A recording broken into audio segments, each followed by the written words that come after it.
We count to 3 and step in, each of us covering half the room. The door opened right into the sanctuary. Oh man, the smell.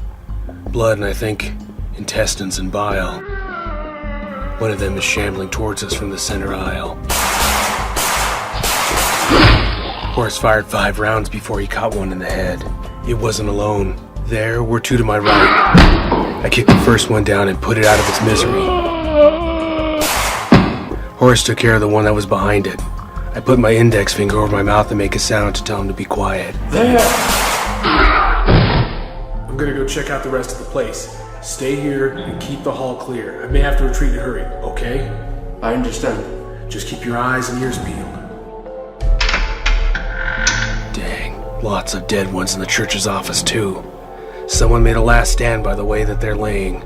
It looks like whoever did this was one of the ones we shot or escaped, I can't tell. I checked all the smaller rooms and found no more zombies. I got back to the sanctuary to find Horace draping a blanket over one of them. We should haul them outside. Yes, that would be better. We dragged all of the ones in the chapel out and piled them behind a small pillar near the doors. I could hear a sudden burst of furious gunfire, then nothing. Now I just hear the wind moving through the city.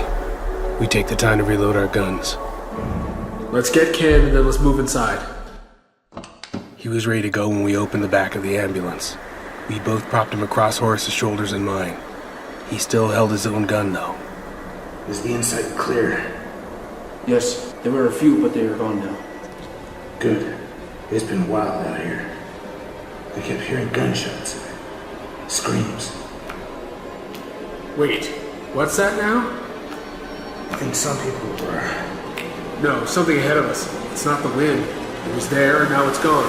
What did it sound like? It was like nails on concrete. You hold Ken. I walked slowly towards the end of the alley. The sun was down far enough that we were cast in deep shadows. The dumpster on my left was very full and trash was piled all around it. I focused everything on the left and raised my shotgun. I stopped and listened again. That sound. It's not on the left. I turned to my right and saw a mouthful of teeth and a long tongue poking out from the dark side of the wall. Its hands were a huge set of bone claws that were digging into the old bricks. It let out a low hiss like a labored human breath, but not like anyone I'd heard before. I fired and missed. The flash showed me that it moved lightning fast. It moved up along the wall. I fired again. I grazed it this time. It fell and landed on some piled trash. It shrieked and its freakishly long tongue whipped out of its mouth. I fell on my back as it shot it out at me, like a spear. Horace and Ken started shooting, and before the cat could run again, it was mortally wounded. I watched it writhe on the ground, and then finally stop. A pool of blood formed underneath it. Let's get off the street. Clouds rolled in as we locked the main doors. Ken was starting to sleep on a pew covered with blankets that Horace had found. I kept watch and looked out the windows and even opened the door once. Just clouds and the threat of rain. October tends to be a wet month in this city. For some reason, this rain fills me with dread. I started to walk over to Horace when I heard a thump at the door. What's wrong? Someone or something may be at the door. Leave it alone. It can't get in. If it's someone looking for help, We know we can't open the door with Ken like this. we won't need to. On the wall to the left of the main doors were stained glass windows, smaller ones that faced the front of the building. This one had a ledge underneath. That ledge, though, is about 8 feet up. I climbed onto a table and then up onto the ledge. The windows were old and weren't made to open. I underestimated how opaque they were. I can't see anything.